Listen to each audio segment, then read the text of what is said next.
அன்பார்ந்த வாக்காளர் பெருமக்கள் அனைவருக்கும் வணக்கம். இந்த டைலாக்கை கேட்டோன்னே எல்லாம் ஷாக் ஆகிடுவீங்கள. ஏன்னா எலெக்ஷன் வேறு நெருங்கிடுச்சு, டேட் வேறு அனௌன்ஸ் பண்ணிட்டாங்க. அதனால் வாக்காளர் பெருமக்களே, உங்கள் ஜனநாயக கடமையாற்றுங்க. அதனால் இன்றைக்கி எல்லாருமே நீங்கள் எந்த தெருவில் போனாலும் எங்கே போனாலும் அன்பார்ந்த வாக்காளர் பெருமக்களே, உங்களுக்காக உழைக்க நான் காத்து கொண்டிருக்கிறேன்ற டைலாக்லாம் காதுகள் செவிகளில் வந்து ரிங்காரமாக ஒழித்து அதே உங்கள் மனசுக்குள்ளே வந்து உள்வாங்கிடுவீங்க. அதனால் சரி நம்மளும் இப்போதே சொல்ல ஆரம்பிச்சிடலாமா? வாக்காளர் பெருமக்களே, அனைத்து நல்லுள்ளங்களுக்கும் வணக்கம் அப்படின்னு சொல்லிட்டு வீடியோ பதிவு ஆரம்பிச்சிடலாம். இந்த நம்மளோட அப்டேட் நம்பர் வந்து 54. இங்கே ஒரு பக்கம் போகும் எலெக்ஷனு, பட் நம்ம பிரதானமாக எங்கே இருக்க போகிறோம் அப்படின்னா நம்ம அங்கே தான் ஸ்டே பண்ணி இருக்க போகிறோம் கொஞ்ச நாளைக்கு. அந்த சம்பவம் முடிகிற வரைக்கும், என்ன நிகழ்வு வருகிறதுன்ற சம்பவம் முடிகிற வரைக்கும் நம்ம கொஞ்சம் அமெரிக்கா கோரிக்கைலாம் வச்சாங்களே. இன்றைக்கி காலையில் யூகேலாம் தனது அமைச்சரவையெல்லாம் கூட்டினாங்களே. என்ன தான் சொல்லியிருக்காங்க அப்படின்னா, ஆல்மோஸ்ட் எல்லா நாடுகளும் அலைர் அடிச்சுட்டு ஓடுற கண்டிஷன் தான். ஐயோ அங்கேயா நான் வரலப்பா அப்படின்ற அளவுக்கு எல்லாம் பயந்து தெரித்து ஓடிட்டு இருக்காங்க. இப்போ ட்ரம்ப் மனசுக்குள்ள நினச்சிருப்பாரு, ஒருத்தரும் வரமாட்டேன்றாங்க, நம்ம போய் சிக்கிட்டோமா இல்லை நம்ம அடிச்சுட்டோமா அப்படின்ற மாதிரி மனசுக்குள் நினைச்சிருப்பாரு. அதற்கான விடைகள் இந்த வீடியோ பதிவில் இருக்கிறது. அதை தாண்டி சுற்றி இருக்கக்கூடிய நிகழ்வுகள் என்ன, ஜப்பான் என்ன சொல்லியிருக்காங்க, அங்கே தாக்குதல்கள் ஏதாவது குறைந்திருக்கிறாங்கன்னா கொஞ்சம் கூட குறையவே இல்லை. அப்புறம் இஸ்ரேல், சென்ட்ரல் இஸ்ரேல் மீது மறுபடியும் ஒரு தாக்கல் நிகழ்த்தியிருக்காங்க. குறிப்பாக டான்சிங் மிசைல்ஸ் மூலிமா தாக்கல் நிகழ்த்தியிருக்காங்களாம் ஈரான் தரப்பில் இருந்து. ஸோ நிறைய விஷயங்களை பேசலாம். வாங்க நம்ம ட்ரம்ப் கிட்ட போயிடலாம். ட்ரம்ப் என்ன சொல்கிறாருன்னு பார்க்கலாம். அங்கே ஈரான் தரப்பில் போயிடலாம். ஸோ வீடியோக்குள்ளே போகிறதுக்கு முன்பு வாக்காளர் பெருமக்களே, வாங்க நம்ம வீடியோக்குள்ளே போகலாம். ஸோ வீடியோக்குள்ளே போகிறதுக்கு முன்பு நீங்கள் நம்ம சேனல் சப்ஸ்கிரைப் பண்ணலாம். சப்ஸ்கிரைப் பண்ணிட்டாங்க, மறக்காம பெல் பட்டன் கிளிக் பண்ணி ஆல் ஆப்ஷன்ஸ் கொடுங்க. வீடியோக்குள்ளே போகலாம்.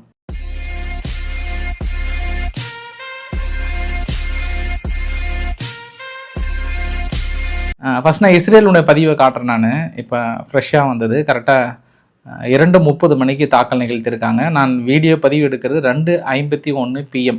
டேட் வந்து 16 மார்ச். பட் ஈரான் வந்து 2:30 தாக்கல் நிறுத்தியிருக்காங்க. நைட்டு ஒரு 12 மணிக்கு மேலே பெருசாக தாக்கல் நிகழ்த்தலை. பெருசாக இம்பாக்ட்லாம் இல்லை.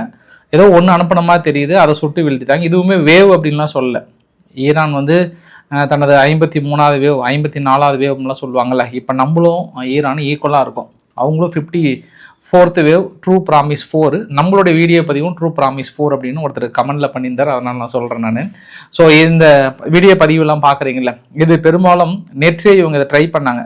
இதே சென்ட்ரல் லெசரில் வந்து செஜில் 2 அப்படின்ற ஒரு ஏவுகணை. இது வழக்கமாக திட எரிபொருள் வந்து பயன்படுத்துவாங்களாம். இதற்கு முன்பெல்லாம் வந்து திரவ எரிபொருள் மாதிரி பயன்படுத்துவாங்களாம். பட் இது திட எரிபொருளாம். திட எரிபொருள் பயன்படுத்துகிறாங்கன்னு என்னன்னா, எதிரிகளோட ரேடார் மீதெல்லாம் வந்து போரெல்லாம் டான்ஸ் ஆடிட்டு போகுமா. ஒரு மாதிரி இந்த பக்கம் அந்த பக்கம்லாம் அந்த பேலன்சிங் எல்லாம் போகும்ல, அந்த மாதிரி. ஆனால் திட எரிபொருள்லாம் அப்படியே கான்ஸ்டண்ட்டாக போய் அடிக்கும். இது அப்படிலாம் இல்லை, இடத்த அடிக்கும், ஆனால் அப்படியே அங்கேயும் இங்கேயும் போய் டான்ஸ் ஆடிட்டு அடிக்கும். அதனால் ரேடார்களுக்கும் கொஞ்சம் சிக்கலாக இருக்கும், தடுப்பு ஏவுகணைகளுக்கும் சிக்கலாக இருக்கும். இது அது இல்லாமல் கொத்து குண்டுகள் வேறு வீசுகிறாங்க. கொத்து குண்டுகள் வீசுறதுனால பெரிய அளவுக்கான பாதிப்புகள் வீடியோ பதிவுகள் தெரியுது. ஒரு 2-3 பேர் படுகாயம் அடைந்ததாக இஸ்ரேல் தரப்பில் சொல்லியிருக்காங்க. பார்க்கலாம் இரவு பதிவில் என்ன விதமான டீட்டெயிலாக கிடைக்க போகுதுன்ற சம்பவத்தை பார்த்தலாம். அடுத்து துபாய் தனது விமான நிலையத்தை ரொம்ப கொஞ்சம் ரெஸ்ட்ரிக்ட் பண்ணிட்டாங்க, இல்லை சஸ்பெண்ட் பண்ணிட்டாங்க இன்றைக்கி ஒரு நாள் மட்டும். ஏன்னா தொடர்ந்து அந்த கரும்புகை, அதாவது பக்கத்தில் இருக்கக்கூடிய ஆயில் குடோன்னு ஒன்று அடித்தாங்க இல்லையா, நண்பர் ஒருத்தர் கூட, அதாவது நம்ம வீடியோவுக்கு கீழே கரெக்டாக 3:30 மணிக்கு சவுண்டாக அதை கேட்டு தான் எந்திரிச்சாருன்ற மாதிரி பதிவுகளும் பார்க்க முடிஞ்சது கமெண்ட்டில். கரெக்டாக 3:30க்கு அடிச்சிருக்காங்க, பெரிய சவுண்டு. அதை சுட்டு வீழ்த்தினதுன்னு சொன்னாலுமே டைரெக்டாக நேரடி ஹிட்டு தான் அது. அதனால் இன்னுமே அது பற்றி எரிஞ்சிட்டு தான் இருக்குது. நைட்டிலேருந்து காலையிலேருந்து பற்றி எரிஞ்சிட்டே இருக்குது. அது பக்கத்தில் எண்ணெய் குடோன்னு இருந்திருக்கும் போல் அந்த இடத்துல வந்து அடிச்சிட்டாங்க. ஸோ இப்போ நிலைமைக்கு விமான நிலையங்கள் இன்னும் சீராகன்ற மாதிரி வந்து சொல்லியிருக்காங்க. தொடர்ந்து அபுதாபியில் ஒரு மிசைல்ஸ் வந்து அங்கே இருக்கக்கூடிய ஒரு காரில் பயணித்தன் மாதிரி விழுந்து படுகாயம் அடைந்திருக்காங்கன்ற மாதிரி வந்து சொல்லியிருக்காங்க. அதே போல் ஐக்கிய அரபு அமீரகத்தில் இது வரைக்கும் 35 பேர் கைது பண்ணியிருக்காங்களாம். அதாவது சோஷியல் மீடியாவில் இந்த மாதிரி தாக்கல் நடத்துகிற வீடியோ பதிவுகள்லாம் போகிறதுனால அந்த 35 பேரில் 19 இந்தியர்களை பிடிச்சி கைது பண்ணுறாங்களாம். அவங்க தான் நிறைய ஈரானுக்கு ஆதரவாக பதிவு போடுறாங்க அப்படின்ற அடிப்படையில் இந்த 19 பேருமே வந்து ஈரானை ப்ரைஸ் பண்ணுற மாதிரி, அடிக்கிற அடியில் யுஏஇ தொண்டை காணம் துணிய காணம் என்று ஓடுகிறது, யுஏஇ மூடி என்னது அது என்னமோ சொல்லுவாங்களே, சாரி என்னென்ன நிறைய தமிழக டாப்பிக்லாம் அங்கே பார்த்துட்ருக்குல்ல, யுஏஇ முடிந்தது அழிந்ததுன்ற மாதிரிலாம் டாப்பிக்கை போட்டு வீடியோ பதிவு ஷேர் பண்ணியிருப்பாங்க போல். அதனால் எளிய வாங்களே உங்களை கொஞ்சம் அப்படி சிறப்பாக கவனிச்சிக்கிறேன்ற மாதிரி வந்து ஜெயிலில் பிடிச்சிட்டு போயிருக்காங்களா. மக்களே நீங்கள் வீடியோ பதிவும் ஷேர் பண்ண வேண்டாம், ஒன்றும் பண்ண வேண்டாம். நாங்கள் கொடுக்குற செய்திகளை மட்டும் பாருங்கள். தேவையில்லாமல் நீங்கள் இங்கே இருக்கக்கூடிய கற்பனை ஊடகங்களில் நம்பி மாட்டிக்காதீங்க. நான் மறுபடியும் ஏன் கற்பனை ஊடகங்கள் அப்படின்னு சொல்கிறேன்னா, ஒரு சோசியல் மீடியா தனியாக இயங்கிட்டு இருக்கு இந்த யுத்தத்தை நம்பி. உங்களுக்கு இந்த வீடியோ இந்த இமேஜஸ்லாம் பாருங்கள். நியூயார்க் டைம்ஸ் வந்து போட்டு இந்த இமேஜஸ் கம்ப்ளீட்டாக சோசியல் மீடியாவில் பரவக்கூடிய இமேஜஸ் எல்லாமே பழைய வீடியோவும் ஏஐ வீடியோஸ் தான். அவ்வளோ பரவுது. அதாவது உண்மையான தகவல் இப்போ 20% தான் பரவுது. 70% இந்த ஒரு பழைய தாக்கல் நடத்துகிற வீடியோ பதிவோ மீதி எல்லாம் வச்சுக்கிட்டு உடைந்தது அழைந்தது ஒழைந்ததுன்ற மாதிரி தான் வந்து போட்டுட்டு இருக்காங்கன்றது கூடுதல் தகவலாக சொல்ல முடியும். நியூயார்க் டைம்ஸ் வந்து அவ்வளோ பெரிய பத்திரிகை, அவங்களே வந்து நான் தடுமாறுறேங்க. இப்போ இருக்கக்கூடிய காலகட்டத்தில் இந்த ஏஐ வந்ததுக்கப்புறம் சரி, இந்த பழைய வீடியோவை போகிறதும் சரி, பெரிய அளவு தடுமாறுறோம். அதுவும் இல்லாமல் கிராக்கும் இந்த இடத்துல பழி வாங்குது எக்ஸலத்தில். இல்லை கிராக் இதை வச்சு நீ பயங்கரமாக சம்பாதிச்சிட்டு இருக்க, பயங்கரமாக சம்பாதிக்கிறாங்க. இதற்கு முன்பு வந்து கிராக்கிட்ட ஏதாவது ஒரு கேள்வி கேட்டால் டபான்னு அது பதில் சொல்லணும். இப்போல்லாம் வந்து ப்ரீமியம் வருஷத்துக்கு 1000 ரூபாய், மாதத்துக்கு 1000 ரூபாய் கட்டு, உனக்கு பதில் சொல்கிறேன் அப்படின்னு கேட்குது. அதனால் மக்களுக்கு ஒரே கொண்டாட்டம். இந்த வீடியோ பதிவு போடுறவங்களுக்கெல்லாம் ஒரு வாரத்துக்கு ஒரு 4 நாளைக்கு முன்னாடி வரைக்கும் கூட இல்லை இது வந்து ஃபேக் வீடியோன்னு வந்து கீழே வந்து சொல்லும். இப்போ அதெல்லாம் சொல்ல மாட்டேங்குது. நீ எனக்கு ப்ரீமியம் கட்டு அப்போ தான் சொல்கிறேன்றதுனால ஒரே கொண்டாட்டம் ஆயிட்டாங்க. அதனால் அது ஒரு யுத்தம் தனியாக போயிட்டுருக்கு. அதையும் நான் குறிப்பிட்டு சொல்கிறேன். அதுவும் நெதன்யாஹு அவர்களோட விஷயம் வந்து இன்னும் போயிட்டு தான் இருக்குது. பட் நெதன்யாஹு அவர்களுக்கு காஃபி கொடுத்த அந்த பொண்ணோட புகைப்படம் சோசியல் மீடியாவில் மிகப்பெரிய அளவுக்கு பேசு பொருளாக இருக்கிறது. ஓவர் நைட்டில் ஒபாமா ஆன பொண்ணு இந்த பொண்ணு தான் அப்படின்னு சொல்ல முடியும். ஒன்று. இரண்டாவது பதிவு என்னன்னா, அந்த பொண்ணுல அந்த இடத்துல இன்ஸ்டாகிராமில் எடுத்து பதிவும் போட்டிருந்தாங்க. அதாவது நெதன்யாஹு அதுக்கப்புறம் விசிட் பண்ண பதிவும் இது எல்லாமே வந்து போட்டிருந்தாங்க. அதனால் வேறு டாபிக் ஏதாவது சிறப்பாக பேசினாங்கன்னா பரவாயில்லன்னு தோணுது. இல்லை அதையும் மீறி இன்னும் நம்புகிறவர்களுக்கு தேடி பார்க்கலாம். ஒருவேளை இவ்வளோ சோசியல் மீடியாவில் தொடர்ந்து ஒரு விஷயங்கள் சொல்லப்படுகிறது என்றால் நான் இன்னும் 2 நாளில் உங்களுக்கு உண்மை தெரிந்துவிடும் என்பதை கூடுதல் தகவலாக சொல்லிட்டு, இப்போ ட்ரம்ப் அவர்கள் வந்து ஆல்மோஸ்ட் ஏப்பா அந்த ஸ்ட்ரெய்ட் ஆஃப் ஹார்முஸ் பகுதியை கடக்கிறது கொஞ்சம் எஸ்கார்டு அனுப்புறீங்களா இல்லையாப்பா, என்னப்பா சமாச்சாரம் சொல்லுப்பா அப்படின்னு நேட்டோ நாடுகள் சொன்ன உடனே யூகே சொல்லிட்டாங்க, தலைவரே நாளைக்கு காலையில் எங்கள் கூட்டத்தை கூட்டி உங்களுக்கு என்னென்ன முடிவு சொல்லிடுறேன் தலைவரே அப்படின்னு யூகே வந்து முடிவு பண்ணுது. பட் யூகே முடிவு எடுக்க மாட்டாங்கன்னு முதலே தெரியும். அது என்ன, யூகேல வந்து பெரும்பாலும் வந்து இஸ்லாமிக் சார்ந்த விஷயங்கள் அங்கே இருக்குது. அது இல்லாமல் அங்கே மேயர்ஸே வந்து இஸ்லாமிக் மேயர்கள் வந்து அதிகமான பேர் இருக்காங்க. அதனால் கண்டிப்பாக கிறிஸ் ஸ்டார்மர் அவர்களால் எடுக்க முடியாதுன்னு இது முன்கூட்டியே கணிந்த விஷயம்தான். இப்போ ஓடி வந்து ஏதோ அவங்க கூட்டத்தை கூட்டி முடிவெடுக்கிற மாதிரியே வந்து சொன்னார். பட் வந்து தலைவரே முடியல, வாய்ப்புகள்லாம் இல்லை, நிறைய எதிர்ப்புகள் வந்துருச்சு, ஆட்சியை கவுத்துருவாங்க போல. அதனால நாங்கள் என்ன பண்ணுறோங்க, இந்த ரெட்சி கடல் பகுதியிலோ இல்லை இந்த சைப்ரஸ் தீவுல இருந்தோ வழக்கம் போல பண்ணுற உதவி பண்ணுறோம், ஆனால் போர்க்கப்பெல்லாம் அனுப்ப முடியாது அப்படின்னு சொல்லிட்டாங்க. ஜப்பான் வந்து நேற்று டக்காச்சி அவர்கள் டக்குன்னு முடிவெடுத்து அனுப்புறோன்னு சொன்னாங்க. மறுபடியும் இன்னைக்கு காலைல தூங்கி எழுந்திரிச்சு டீயை குடிச்சோன்னு ஒரு டக்குன்னு முடிவெடுத்து இல்லை வேண்டாம் அப்படி முடியாதுன்ற சொல்லிட்டு வேணா ஒன்று பண்ணலாங்க. ஆயில் ரிசர்வ் அவங்க கிட்ட இருக்கும், 250 நாளைக்கு தேவையான ரிசர்வ் இருக்கு. அதில் தங்கிட்ட இருக்கக்கூடிய 50 நாள் ரிசர்வ் வந்து ரிலீஸ் பண்றாங்க. பெரிய வருமானங்க இது, நல்ல வருமானம். இது வந்து ஏதோ உலக சேவைக்காக இவங்க பண்றாங்க அப்படின்னா எல்லா நாடுகளுமே இதை ஃபாலோ பண்ணாங்கன்னா அவ்வளோ சூப்பராக இருக்கும். பட் அது தனியார் நிறுவனங்களுக்கும் சேர்த்தி தான் சொல்ல முடியும். நம்ம இந்த மாதிரி ஒரு பெரிய குடோனை அமைச்சு இந்த மாதிரி குடோனில் நம்ம சேமித்து வச்சுட்டு, ஏன்னா இவங்க வாங்கும்போது 46 ரூபா இருந்திருக்கும், 46 ரூபா இல்லை 42 ரூபா இருந்திருக்கும். இன்னைக்கு குரூட் ஆயிலோட விலை பார்த்தீங்க அப்படின்னா 106 ரூபா வரைக்கும் போயிட்டு அப்புறம் 105 ரூபா வந்து நின்றுருக்கு. நினச்சி பாருங்க, டபுள் மடங்கு கெயினுங்க. நம்ம கோல்டு வாங்கி டபுள் விற்கிற மாதிரி தான். நம்ம அந்த காலத்தில் அடிச்சுக்கிட்டோம்ல, ஐயோ நான் அப்போ நான் கோல்டு வாங்கியிருந்தேன் இன்றைக்கி நான் பணக்காரனாக இருப்பேனே அப்படின்னு நினச்சிக்கிறோம்ல, அதே தான் இதுவும். பட் பணம் இருக்கிற நாடுகள் வந்து ஏதோ, ஆனால் பணம் இருக்கிற நாடுகள் வந்து இது பெருசாக பெருமையாக பேசிக்கிறாங்க. ஆனால் இதுக்கு பேர் வள்ளல்னு சொல்லுவாங்க.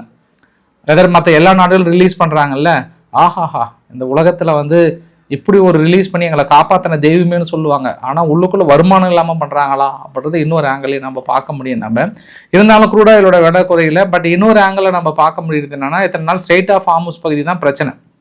இந்த பிரச்சனை இன்னும் நான் டீட்டெயிலாக சொல்லலை.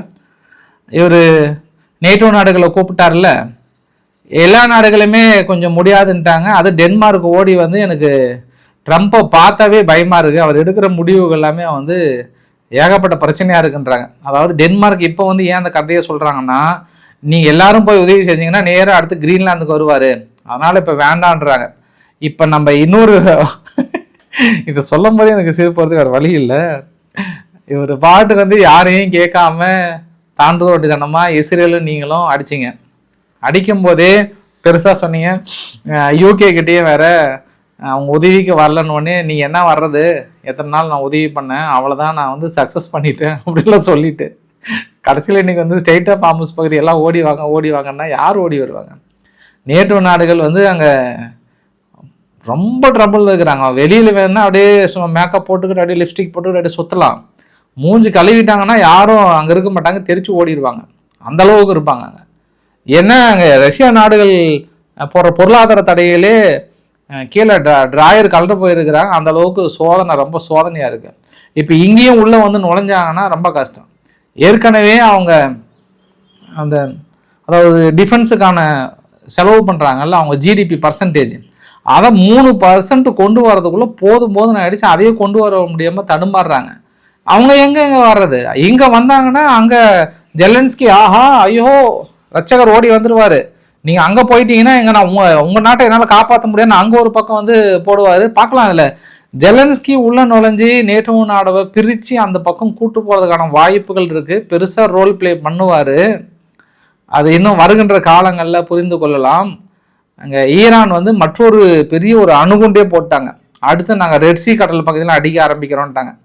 ரெட்சி கடல் பகுதியில் அமெரிக்கானுடைய லாஜிஸ்டிக்ஸ் ஏதாவது அந்த வழியில் கிராஸ் ஆச்சு அப்படின்னா அதையும் அடித்து நொறுக்குகிறோம்ட்டாங்க. அப்போ இது இன்னும் கொஞ்சம் பதற்றமாக இருக்குன்னு நம்ம கூட முடிவு எடுத்துக்கலாம். நம்ம பொறுத்து இருந்து பார்க்க வேண்டிய ஒரு நிகழ்வுகளாக இருக்கிறது. நிச்சயம் நேட்டோ நாடுகள் என்ன நடக்க போகிறதுன்னு பார்க்கலாம். இப்போ இந்த நேரத்தில் ரஷ்யா என்ன திங்க் பண்ணுவாங்கன்னு கரெக்டாக சொல்லுங்கள். ரஷ்யா மனசுக்குள்ள, புடின் அவர்களுடைய மனசுக்குள்ள இந்த யுத்தம் உடனடியாக நிற்கணும்னு நினைப்பாரா, இல்லை கொஞ்ச நாள் இழுக்கணும்னு நினைப்பாரா, இல்லைன்னு 1 வருஷம் போகணும்னு நினைப்பாரா அப்படின்றது உங்கள் மனசில் நான் உங்ககிட்ட கேட்குறேன். உங்ககிட்ட தான் என்னை பார்த்துட்டு இருக்கீங்களா, உங்ககிட்ட தான் கேட்குறேன் நான். என்ன நினைப்பாருன்னு நினைக்கிறீங்க நீங்கள்? சரி, ஏன்னா அமெரிக்கா இன்னும் 2 வாரத்தில் முடிக்கணும்னு நினைக்கிறாங்க. ஆனால் அவங்க தரப்பில் என்ன சொல்கிறாங்கன்னா, 2 வாரம் இல்லை 2 வருஷத்துக்குலாம் நாங்கள் பிளான் பண்ணியிருக்கோம், இப்போதைக்கு நான் பேச்சுவார்த்தையே வரலன்றாங்க. ஆனால் அங்கே இருக்கக்கூடிய சூழ்நிலைகள் வந்து கொஞ்சம் ட்ரபிளாக தான் இருக்குது. இன்றைக்கி ஈரான் வந்து ஒரு பெரிய ஒரு குற்றச்சாட்டை சுமத்தியிருக்காங்க. எங்கள் கிட்ட இருக்கக்கூடிய எண்ணெய் கிடங்குகள் எல்லாம் அடித்ததுனால தொடர்ந்து டோட்டலாகவே மாறிடுச்சான், வானிலையே வந்து டோட்டலாக மாறிடுச்சுன்றார். எக்கோ சிஸ்டமே வந்து மாறிடுச்சு. இதுக்கெல்லாம் இந்த கிளைமேட் ஆர்வலர்கள் யாரெல்லாம் வந்து எதுவும் பதில் சொல்ல மாட்டிங்களா, வாங்க வந்து எதாவது பேசுங்கன்ற. அங்கே அடித்தது மட்டும் இல்லை, இன்றைக்கி யூஏயினுடைய எண்ணெய் கிணறு அடிச்சிட்டாங்க. ஃபியூச்சரா எண்ணெய் கிணறு மறுபடியும் அடிச்சிட்டாங்க. பாருங்கள், வீடியோ பதிவு கூட பாருங்கள், மறுபடியும் பற்றி எரிஞ்சிட்ருக்கு. நேற்றைய சேட்டலைட் இமேஜஸ்லேயே வந்து மறுபடியும் பற்றி எரிஞ்சிட்டு இருக்கிற ஒரு பதிவை திருப்பி போர் அடித்தா போதும், ஏப்பா அந்த எண்ணெய் கிடங்கு ஒன்று அடிச்சு கொடுப்பா அப்படின்ற மாதிரி தான் இவங்க ட்ரோனை வந்து அனுப்பிட்டு இருக்காங்க. இன்றைக்கி ஈராக் வந்து 2 தடவை கிளைம் பண்ணிட்டாங்க. அதிகாலை 5 மணிக்கு பாக்தாத்தில் இருக்கக்கூடிய நிலைகள் மீது, அமெரிக்க நிலைகள் மீது ஒரு தாக்குதல், ஃபர்ஸ்ட் அட்டாக்கு. மறுபடியும் இப்போ ஒரு 2 மணிக்கு மற்றொரு 2 அட்டாக்கு. காலையில் அதிகாலை நிகழ்த்தும் போதே ஈராக்குடைய ரெசிஸ்டன்ஸ் என்ன சொன்னாங்கன்னா, கண்டிப்பாக 10 அமெரிக்கன் சோல்ஜர்ஸ் வந்து இறந்து போயிருப்பாங்கன்னாங்க. ஆனால் ஈராக் என்ன சொல்லிட்டாங்கன்னா, நையே அது எங்கள் சிவிலியன்ஸ் ஹே அப்படின்ட்டாங்க. அதாவது அவங்க சிவிலியன்ஸ் தான் இறந்து போனதாக வந்து அனௌன்ஸ் பண்ணியிருந்தாங்க. அதனால் ஈராக் கொஞ்சம் ட்ரபிளாக தான் இருக்குது. இந்த வரைபடத்தில் பாருங்களேன், இந்த வரைபடத்தில் இது நேற்று நடத்தினது, அந்த 1ன்னு போட்டிருக்கு பாருங்கள். அந்த எர்பில் பக்கத்தில் குர்தி செப்பரேஷன் குரூப்ஸ்னு ஒன்று இருக்குது, அங்கே ஒரு ஹெட் குவார்ட்டர்ஸ் இருக்குது, அங்கே அடிச்சிட்டாங்க. அங்கே எண்ணெய் கிணறு இருந்தது, பற்றி எரிஞ்சிட்டு இருந்தது. அடுத்து 2 பாருங்கள், பாக்தாத் பக்கத்தில் விக்டோரியா ஏர்பேஸ் இருக்குது. அந்த ஏர்பேஸ் பக்கத்தில் அந்த 2 வீடியோ பதிவுலாம் சுவாரஸ்யமாக இருந்தது, உங்ககிட்ட காட்டுன்னு நினச்சேன். அந்த ட்ரோன் எப்படின்னா அப்படி தேடி போயிட்டு 1/2 மணி நேரம் கழிச்சு அடிச்சதுங்க. தேடி போயிட்டு 1/2 மணி நேரம் கழிச்சு அடிச்சது, யாருமே கண்டு கூட இல்லை அந்த ட்ரோனு. இவங்க எப்படி அதை அமெரிக்கா இந்த அளவுக்கு மெயின்டைன் பண்ணியிருக்காங்கன்னு தெரியல. நேற்று பெரிய அளவுக்கு இருந்தது. 3வது வந்து அந்த ஏர்போர்ட்டுக்கு கீழே விக்டோரியா ஏர்பேஸ் பக்கத்தில் ஒரு பெரிய ஸ்மோக் இருந்தது. இது வந்து நேற்று மட்டும் நடத்தப்பட்ட தாக்குதல். இது இல்லாமல் இன்றைக்கும் வந்து பெரிய ஒரு தாக்குதலை நிகழ்த்தி இருக்காங்க. பார்க்கலாம் இதுக்கப்புறம் யார் இறந்து போனதா சொல்கிறாங்கன்னு தெரியல. பட் ஈரானுக்குள்ளார பள்ளிக்கூடங்களை தாக்கல் நடத்துகிறாங்க. ஈரானுடைய காமேனி அவர்கள் படித்த பள்ளிக்கூடம், அதை வந்து அடிச்சிட்டாங்கன்ற மாதிரி சொல்கிறாங்க. பட் சமீப காலமாக ஒரு சில பதிவுகள் கூட வந்தது. நான் உங்களுக்கு இந்த பதிவு இதில் போட முடியாது, டெலகிராமில் கூட போட்டிருந்தேன். அந்த பிரஜில்னு சொல்லிட்டு காவல்துறை எல்லாமே இப்போ பெரும்பாலான பள்ளிக்கூடங்களில் தான் அவங்களுடைய காவல் நிலையமாக வைத்திருக்காங்க. நான் அது எக்ஸாம்பிள் கூட சொல்லியிருந்தேன். இப்போ இந்தியாவில் நம்ம போலீஸ் ஸ்டேஷன்லாம் இருக்குல்ல, அதை வந்து பள்ளிக்கூடங்களாக மாற்றிட்டாங்கன்னு சொல்கிறாங்க. அந்த வீடியோ பதிவு இஸ்ரேல் வெளியிட்டதானா? இஸ்ரேல் வெளியிடல. ஈரானில் இருக்கக்கூடிய ஒரு நபர் மேலே மாடியிலிருந்து எடுத்த பதிவு. அவங்க எல்லாம் கூடி நின்று அந்த பள்ளிக்கூடத்து வளாகத்தில் அட்டன்ஸ் மாதிரி எடுக்கிறாங்க. ஒரு 15-20 பேர் இருக்காங்க. திடீர்னு பொடேன்னு வந்து ஒரு ட்ரோன் தாக்குதல் சென்டரில் வந்து அடித்தாங்க. யார்? இஸ்ரேல் தரப்பில் இருந்து. இந்த சென்டரில் வந்து அடித்ததில் மேபி 2-3 பேர் வந்து படுகாயம் அடைந்ததாக வந்து அவங்க தரப்பில் சொல்கிறாங்க. இந்த மாதிரி பஜீத்தினுடைய எங்கெங்கே இருக்கக்கூடிய அந்த காவல் நிலையங்கள் வேறு எங்கேயாவது மாற்றினாலும், வேறு எங்கெல்லாம் செக் போஸ்ட் இருந்தாலும் தேடி அடிச்சிட்டு இருக்காங்க. நான் இன்னொரு பதிவு கூட காட்ட விரும்புகிறேன். நான் இந்த பதிவு நான் என்னன்னு சொல்லாமே முன்ன தடவை போட்டேன். இது வந்து மார்ச் 5ஆம் தேதி தெஹ்ரானில் வந்து ஒருத்தர் காரில் போயிட்டு இருக்கும்போது நடந்த அந்த தாக்குதல். சைடில் ஆக்சுவலாக கார் வந்து போயிட்டே இருக்குது. திடீர்னு பார்த்தீங்கன்னா சைடில் அடிச்சதில் அதுக்கப்புறம் வந்து காரு கிட்டத்தட்ட அந்த மண்ணோட மூடிடுச்சுன்ற மாதிரி வந்து சொன்னேன். அந்த பதிவு கூட வந்து பார்க்க முடிகிறது. இன்றைக்கி அமெரிக்கா என்ன பண்ணிட்டாங்க, செபகர் போர்ட்டில் ஃப்ரீ ஜோன் அப்படின்னு இருக்குது. ஃப்ரீ ஜோன் வேறு, எக்கானமி ஜோன் வேறு. ஆனால் ஃப்ரீ ஜோனில் வந்து அடிச்சிருக்காங்க. அது இந்தியாவுக்கு சம்மந்தப்பட்ட இடத்துல அடிச்சிருக்காங்களான்றதை பொறுத்து இருந்து பார்க்க வேண்டிய தகவலாக இருக்குது. தொடர்ந்து செபகர் போர்ட்டை வந்து குறி வைத்திருக்கிறாங்க அப்படின்றதையும் சொல்ல முடியும் நம்ம. இஸ்ரேல் வந்து கிரவுண்ட் ஆப்ரேஷனை வந்து ஸ்டார்ட் பண்ணிட்டாங்களாம் லெபனானுக்குள்ளே. 91வது பிரிகேடு வந்து இப்போதைக்கு உள்ளே நுழையிறாங்க. உள்ளே நுழையிறதுக்கு முன்பு மொத்தம் வந்து ஒரு 8 இடத்த பிடிச்சி அடிச்சிட்டாங்க ஃபுல்லாக. இன்றைக்கி பெய்ரூட்டில் நான் வரும்போது கூட பார்த்தேன். நான் இந்திய நேரப்படி ஒரு 2 ஹாலுக்கு அடித்தாங்க.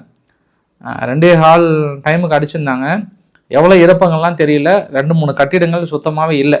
ஏன்னா பேச்சுவார்த்தை நடத்துகிற அளவுக்கு எங்கிட்டலாம் பொறுமை இல்லைன்ட்டாங்க இஸ்ரேல் தரப்பில். நீங்கள் பேச்சுவார்த்தைக்கு உட்காந்து 10 ரவுண்டு இழுப்பீங்க 4 வருஷத்துக்கு. அது வரைக்கும்லாம் எனக்கு செட் ஆகாது. எனக்கு வந்து இமீடியட் ரிசல்ட்டு. இப்போ பேசினா அடுத்து 1 மணி நேரத்துக்கு வேணுன்றாங்க. பட் லெபனானில் என்ன பண்ணுவாங்க, ஹெஸ்புல்லாவை தான் கூப்பிட்டு கேட்க முடியுமா?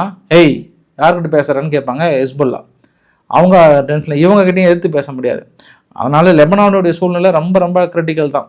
8,30,000 மக்கள் அகதிகளாக இங்கே போகிறது தெரியாமல் அங்கே போகிறது தெரியாமல் சிரியாவுக்குள்ள பெரிய அளவுக்கு நுழைந்திருக்கிறாங்க அப்படின்றதையும் நம்ம குறிப்பிடத்தகுந்த விஷயமா வந்து சொல்ல முடியும். நம்ம லெபனானுடைய மினிஸ்டர் ஆஃப் ஃபாரின் வந்து என்ன சொல்லியிருக்கிறாருன்னா, யூனிஃபில் இருக்கக்கூடிய நிலைகள்லாம் அடிச்சிருக்கிறாங்க அப்படின்ற மாதிரிலாம் வந்து சொன்னாங்க. யூனிஃபில் அடிக்கணும்னா தலைமையிலே அடிக்கணும் அவங்களெல்லாம். இந்த எனக்கு அதை ரொம்ப நாள் இருக்கிற கோவம் அவங்க மேலே தான். யாருன்னா இஸ்ரேலுக்கும் அங்கே லெபனானுக்கும் ஹெஸ்புல்லாவுக்கும் இடையில் இருக்கிறதா அமைதி படைக்குழுன்னு ஒன்று இருக்குங்க. அங்கே இந்த அமைதி படைக்குழுவோட வேலை என்னன்னா, அந்த ஏரியாவில் சண்டை வராமல் பார்த்துக்கிறதுக்காக ஐநா நிறுவிய அமைதி படைக்குழு. இது எல்லா நாட்டு வீரர்களும் அந்த இடத்துல இருக்காங்க. இந்த வீரர்களோட வேலை, நீங்கள் இந்த வரைக்கும் ஏதாவது அமைதி ஏற்படுச்சா, இல்லை நீங்கள் ஏதாவது அமைதியை ஏற்படுத்திட்டீங்களா? நீங்கள் ஒரு டேஸும் இல்லாமல் அங்கே எதுக்கு இருக்கீங்க நீங்கள் அமைதி படைக்குழுன்னு அந்த இடத்துல தெரியல. இந்த லெபனானுக்கு இஸ்ரேலுக்குன்னு இருக்கிற அமைதி படைக்குழுவும் அங்கே ஐநாவில் இருக்கக்கூடிய ஐநாவும் ஒன்று தான். அது வேஸ்ட்டு தான். அது தேவையில்லாமல் அங்கே இருந்துட்டு இதில் வேற வசனம் வேற விடுறாங்க. யாரும் பிரான்ஸு இத்தாலி இவங்கெல்லாம் ஓடி வந்து எங்கள் வீரர்கள் ஏதாவது அடிச்சிங்கன்னா நடக்கிறதே வேறன்ற மாதிரிலாம் வந்து பயங்கரமாக சொல்லிட்டு இருக்காங்க. ஏன் பிரான்ஸ் வந்து ரொம்ப பாசமாக இந்த அளவுக்கு வந்து அப்படியே இந்த யுத்தம் லெபனானுக்குள்ளே வந்து நடக்கக்கூடாது, உடனடியே ஹெஸ்புல்லா கண்ட்ரோலுக்கு கொண்டு வரணும் அப்படின்னா, பிரான்ஸ் வந்து நிறைய இன்வெஸ்ட் பண்ணியிருக்கிறாங்க லெபனானுக்குள்ளார. அதை எப்படியாவது கொண்டு வந்து நிறுத்தணும்னு நினைக்கிறாங்க. பட் வரைபடங்கள் பார்த்தாவே தெரியுது எந்த ஏரியாவுக்குள்ளே நுழையிறாங்கன்றதை பிளான் பண்ணிட்டாங்க. அவங்க நுழைய விடாமல் ஹெஸ்புல்லாவும் தடுத்துட்டு இருக்காங்க. ஸோ நிலைமை அந்த இடத்துல வந்து ரொம்ப காம்ப்ளிகேட்டடாக இருக்குது அப்படின்றது கூடுதல் தகவலாக சொல்ல முடியுங்க. அந்த ஸ்டேட் ஆஃப் ஹார்முஸ் பகுதியில் நம்மளோட அடுத்த ஒரு கப்பலை வந்து அனுப்பிட்டாங்க. கிட்டத்தட்ட இன்றைக்கி வந்து பாருங்கள் கிராஸ் ஆகி வந்துச்சு. அதாவது லடாக்கின்ற ஒரு கப்பல், ஜாக் லடாக்கின்ற கப்பல் கிராஸ் ஆகி வந்துச்சு. நம்மளுடைய கப்பல் வெயிட் பண்ணிகிட்ருக்கு. இது வந்து குரூட் ஆயில் வந்துட்டுருக்கு, பெரிய அளவுக்கு வந்துட்டுருக்கு. ஸோ 3வது கப்பல் அனுப்பியிருக்காங்க. நான் நேற்று சொன்ன மாதிரி தான், நம்மளை 20 கப்பல் இருந்தால் ஒரே நாளில் அனுப்ப மாட்டாங்க. ஏன்னா அவங்க ஈரான் வந்து அவங்களும் அந்த விலையை மெயின்டைன் பண்ணணும்னு நினச்சிட்டு இருக்காங்க, குரூட் ஆயிலோட விலையை. நம்ம பாட்டுக்கு பொடேன்னு 20 கொண்டு வந்துட்டோம் அப்படின்னா அவங்க எல்லாருமே அவங்கவுங்க பாயிண்ட் ஆஃப் வியூவில் பார்ப்பாங்கல்ல. ஒருத்தன் வந்து அடி வாங்கிட்டு இருக்கான் பயங்கரமாக, அடி வாங்கிட்டு பொடேன்னு கீழே விழுந்துட்டு ஏப்பா எங்களுக்கு கொஞ்சம் அனுப்பிடுப்பா அப்படின்னா இருப்பா அப்படின்னு தானே சொல்லுவாங்க. அதனால் இந்தியாவும் இந்த இடத்துல தன்மையாக அணுகுறாங்க. இல்லை எனக்கு ஒரு நாளைக்கு 1-2 அது போதும் அப்படின்ற மாதிரி தான் 1-2 அனுப்பிட்டு இருக்காங்க. பாகிஸ்தான் கூட ஒன்று அனுப்பிவிட்டாங்க. பாகிஸ்தானுடைய கப்பல் வந்து கராச்சின்ற கப்பல், போப்பா கிளம்பு பாகிஸ்தான் ஒன்று கிளம்பு, 1000 தான் இருந்தாலும் அவங்க பங்காளிங்களாக போயிட்டாங்கன்னு சொல்லிட்டு அந்த பக்கம் ஒன்று அனுப்பி விட்டுருக்குறாங்க. ஸோ சைமில்டேனியஸாக 2 கப்பல் வந்திருக்காங்க. ஸோ இது வந்து இந்த வீடியோ பதிவு அமெரிக்கா தரப்பில் இன்ட்ரடியூஸ் பண்ணியிருக்காங்க. இந்த ட்ரோன் புதிய வகையான ட்ரோன் வந்து களத்தில் இறக்க போகிறாங்க இன்னும் 2-3 நாளில். இந்த ட்ரோனோட காஸ்ட் வந்து $20,000. பட் அவங்க ஈரான் அனுப்புகிறாங்கல்ல, அந்த ட்ரோனோட காஸ்ட் வந்து $40,000 சொல்கிறாங்க. பாதிக்கு பாதி தான்றாங்க. பட் இந்த ட்ரோனோட ஸ்பெஷாலிட்டி என்ன அப்படின்னா, இது கரெக்டாக எதிரிகளோட இலக்குகளை அடிச்சுட்டு மறுபடியும் ரிட்டர்ன் வந்து பழைய பொசிஷனுக்கே வந்து நின்றுமா. அதாவது வேஸ்ட்டும் ஆகாதான், அடித்த மாதிரி இருக்குமா, பழைய பொசிஷனும் வந்துருன்ற மாதிரி சொல்கிறாங்க. புதுசாக இன்ட்ரடியூஸ் பண்ணியிருக்காங்க. அதனால தான் அவங்க உக்ரைன் இது வேணான்ட்டாங்க அமெரிக்கா. நான் உங்களோட அட்வான்ஸாக இருக்கிறேன், நீ ஓடி வந்து ஒவ்வொரு டைமும் அதை வந்து கன்னை வச்சு ஷூட் பண்ணணும். இப்போ கன்னை வச்சு ஷூட் பண்ணால் அதுக்கப்புறம் தான் போகும், அது வெயிட் பண்ணிகிட்டு இருக்கணும். ஆனால் இது வந்து ஆட்டோமேட்டிக்காக வர்றதுக்கு இந்த சவுண்ட் இதெல்லாம் வந்து தெரிஞ்சதுனாவே அங்கங்கே ஏர் டிஃபென்ஸ் சிஸ்டம் வந்த மாதிரி அதே ஆட்டோமேட்டிக்காக போய் அடிக்குமா. அந்த அளவுக்கு செட் பண்ணியிருக்கிறாங்களாம். ஏற்கனவே லேசர் டெக்னாலஜி வர இருக்குன்றாங்க. பார்க்கலாம் எந்த அளவுக்கு அவங்க டஃப் கொடுத்து ஈரானுடைய ட்ரோனை சமாளிக்கிறாங்கன்றதை நம்ம பொறுத்திருந்து பார்க்க வேண்டிய ஒரு விஷயம். தொடர்ந்து சந்தேகங்கள் வந்துகிட்டே இருக்கு. ஏப்பா நீ வேற ஆயுதம் இல்லைன்னு சொல்லிகிட்டே இருக்கிறியாப்பா, அமெரிக்கா சொன்னதுன்னு சொல்லிகிட்டே இருக்கிறியா அப்படின்னா, ஆமாங்க, இங்கே பாருங்கள், யுஏஇ மீது தாக்கல் நடத்தினது அப்படியே அந்த சார்ட்டை பார்க்க முடியுதா. 16ஆம் தேதி 10 ட்ரோன் தான் அனுப்பியிருக்காங்க, வேறு எதுவும் அனுப்பலை. பேலஸ்டிக் மிசைல்ஸ்லாம் எதுவுமே அனுப்பலை. அதே மாதிரி இஸ்ரேலுக்கு கூட பார்த்தீங்கன்னா ஒரு நாளைக்கு 2-3 தான் அனுப்புகிறாங்க, அவ்வளோதான் அனுப்புகிறாங்க. அப்புறம் இன்றைக்கி சவுதி அரேபியா என்ன சொல்கிறாங்கன்னா 60 ட்ரோன் வந்திருக்கான் இன்றைக்கி 24 மணி நேரத்தில்.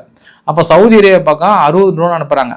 ஆனால் பேலஸ்டிக் ஏவுகணைகள் அனுப்பியிருக்காங்கன்னா இல்லை, அது வந்து ரொம்ப கம்மியாக தான் வைத்திருக்காங்க. ஆனால் அதுக்காக முழுமையாக இல்லையானா அதை கெஸ் பண்ண முடியாது. அதனால தான் அவங்க தைரியமாக சொல்கிறாங்களே, என்கிட்ட ஆயுதங்கள் இல்லைன்னு சொல்கிறீங்களே, வாழே பார்த்துக்கலான்ற மாதிரி சொல்கிறாங்களே, அந்த ஆங்கிளில் கூட நம்ம பார்க்க முடிகிறது. இந்த வீடியோவோட நிறைவு பகுதியில் ஒன்று மட்டும் சொல்லணும்னு விரும்புகிறேன். ஓமனில் இருக்கக்கூடிய, அதாவது சுப்ரீம் மிலிட்டரி கமிட்டி SMCன்னு சொல்லுவாங்க, திடீர்னு எமினி அவதிகள் பக்கத்தில் சம்திங் ஒரு சில பகுதியில் ஏதோ கொஞ்சம் கூடுறதா கேள்விப்பட்டிருக்கேன். ஏன்னா எமினி அவதிகள் எந்த நேரத்துலையும் தாக்குதலுக்கான முடிவுகள் எடுப்பதற்கான வாய்ப்புகள் இருக்குது. ஏன்னா ஈரான் வேறு திடீர்னு ரெட்சி கடல் பகுதியில் அடிக்கிறேன்னு வேறு சொன்னாங்க இல்லையா. அதனால் மறுபடியும் ஒரு கிரவுண்ட் ஃபோர்ஸ் பிரச்சனை வருதா என்னன்னு தெரியல. மறுபடியும் ஏமனுக்குள்ளார ஒரு பதற்றமான ஒரு சூழ்நிலை நிலவி கொண்டிருக்கிறதுன்றது ஒரு குறிப்பிடத்தகுந்த விஷயமா சொல்லிட்டு இந்த வீடியோ பதிவு முடிக்கணும்னு விரும்புகிறேன். பிடிச்சிருந்தா லைக் பண்ணுங்கள், ஃப்ரெண்ட்ஸுக்கு ஷேர் பண்ணுங்கள், சப்ஸ்கிரைப் பண்ணுங்கள். ரவிக்குமார், சோமுஜல். நன்றி, வணக்கம்.